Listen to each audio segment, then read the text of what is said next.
warahmatullahi wabarakatuh. Alhamdulillah wassalatu wassalam ala habibillah sayyidina Muhammad Rasulillah sallallahu alaihi wasallam. Allahumma la sahla illa ma ja'altahu sahla wa anta taj'alul hazan idza syi'ta sahla. Amma ba'du, ibadallah, saudaraku seiman dimanapun antum saat ini sedang berada menyimak apa yang kami sampaikan, lanjutan daripada kajian kita kehidupan setelah kematian dalam serial pembahasan besar kita Ensiklopedia Hari Akhir. Saudaraku, sesungguhnya tema kita sekarang adalah tentang alam barzakh, yaitu sebuah terminal awal menuju perjalanan yang sangat panjang. Ya, ini adalah mahattah kalau bahasa orang Arab, terminal. Kata Rasulullah sallallahu alaihi wasallam bahwa sesungguhnya perbandingan kehidupan dunia dibandingkan dengan kehidupan barzakh seperti kehidupan dunia dibandingkan dengan kehidupan alam rahim. Kehidupan alam rahim sebentar dan sempit, sementara kehidupan ketika di dunia lapang dan luas dan waktunya lebih panjang. Nah, begitu juga perbandingan kehidupan dunia dengan kehidupan alam barzakh seperti kehidupan alam rahim tadi dengan kehidupan alam dunia. Maka dunia ini begitu sempit, sementara kehidupan alam barzakh maha luas. Kehidupan dunia ini sangat sebentar dan singkat, sementara kehidupan alam barzakh temboknya adalah sampai datangnya tiupan sangkakala malaikat, artinya sampai hari kiamat. Betapa luasnya. Namun saudara-saudaraku yang kami muliakan, luasnya waktu dengan luasnya tempat ini tentu saja berbeda. Waktu tetap luas, yaitu sampai hari kiamat, tetapi tempat berbeda. Ada yang ditempatkan di tempat yang maha luas, tetapi dia adalah di taman-taman surga Allah Subhanahu wa taala. Semoga kita di antara para penghuninya kelak. Amin ya rabbal alamin. Sementara kehidupan orang-orang durjana di dunia ini, para pemburu harta dan yang membelakangi Allah dan agama, maka mereka di dalam kerak bumi, dipenjara dan disiksa sampai hari kiamat pula. Sekarang apa kata Rasulullah sallallahu alaihi wasallam di dalam hadis riwayat Imam At-Tirmidzi, Ibnu Majah dan Imam Al-Hakim dengan hadis yang dan juga banyak hadis yang semakna dari Abu Hurairah radhiyallahu anhu. Rasul bersabda, mari kita simak. Saudaraku, An Utsman bin Affan qala, ya, jadi dari redaksi Abu Hurairah sama dengan hadis ini atau mendekati hadis ini. Kalau ini redaksinya dari Utsman bin Affan.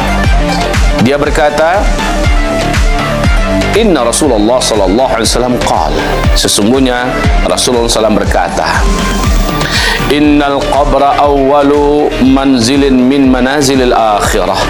Sesungguhnya kuburan adalah satu terminal, ya, satu tempat di antara tempat-tempat akhirat. Jadi kalau begitu kubur berarti masuk salah satu di antara hitungan kehidupan akhirat, ya, yaitu setelah kematian masuk alam barzakh. Masuk alam barzakh artinya alam kubur, ya.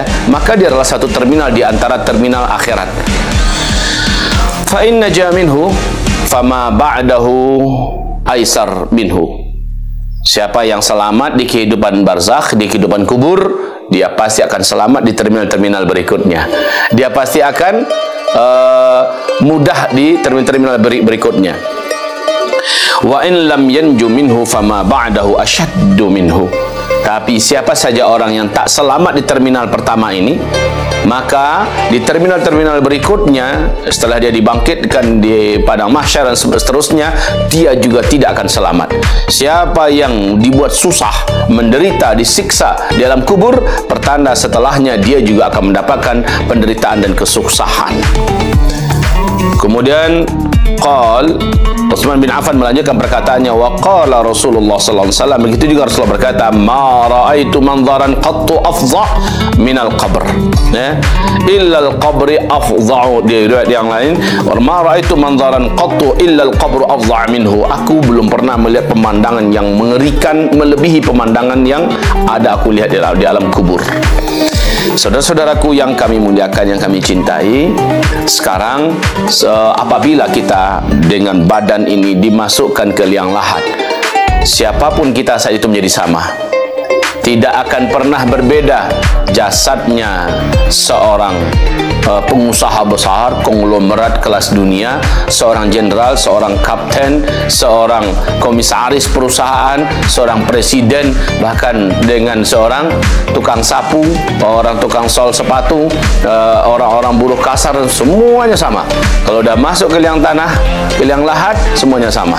Dibungkus dengan kain putih yang dibuka beberapa bagian, lalu dijepit oleh tanah, kemudian dihimpit dengan tanah yang lain, dipijak-pijak di atas, lalu ditinggalkan. Tidak ada bedanya. Setelah itu cacing datang menggerogoti dagingnya. Bakteria kuman-kuman datang menghabisi seluruhnya, bahkan tulang belulangnya. Semua sama.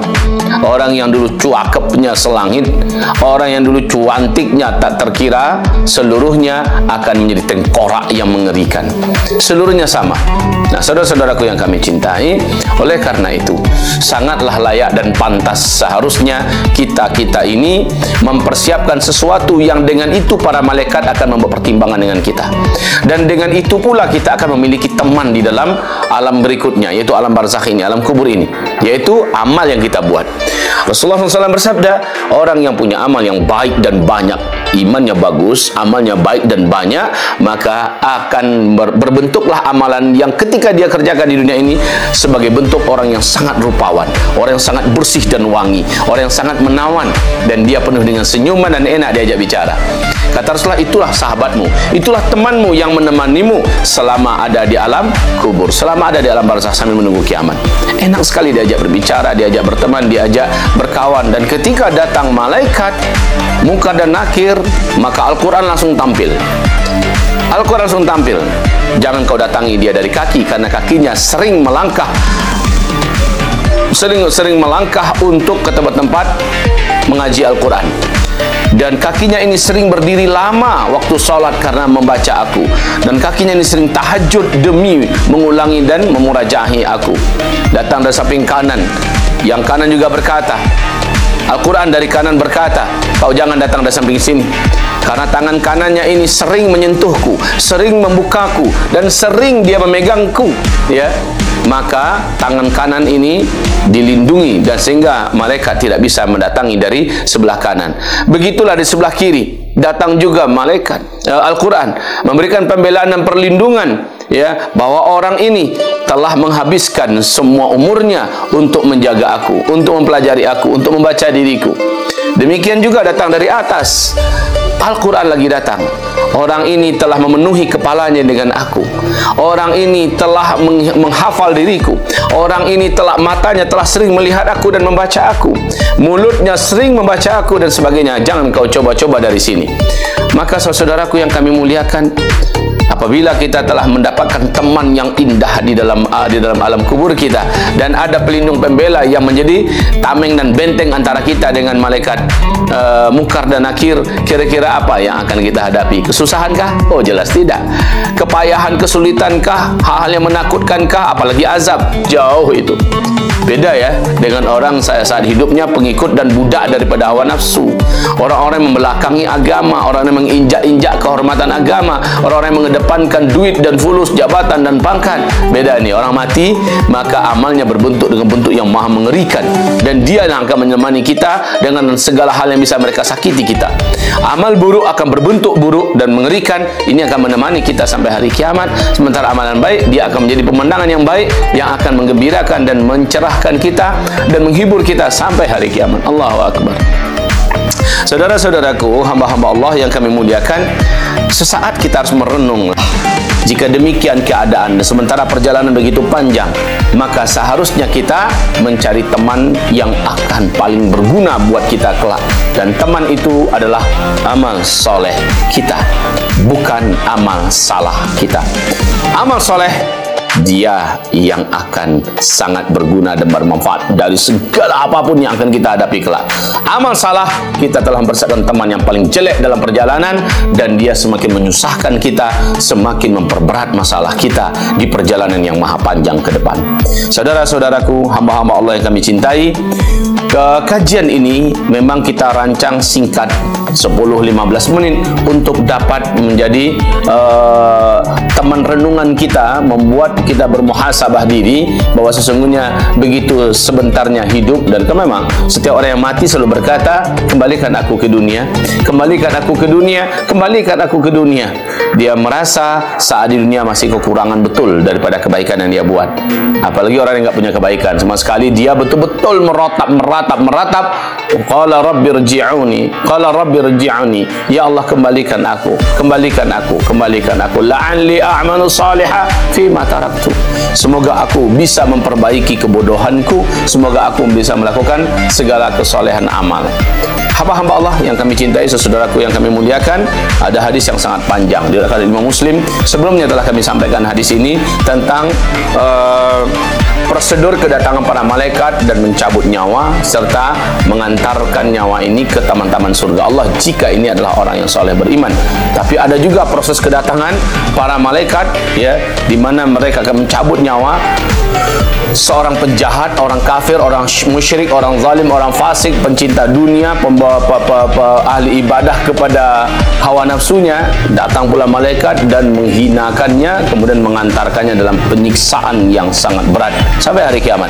Proses hadis ini sangat panjang, sudah kita bacakan. Dan ingat, permasalahan alam kubur, permasalahan tanya jawab dalam kubur, permasalahan azab kubur, hadisnya mutawatir. Ya, hadisnya mutawatir. Jika mutawatir maknanya apa?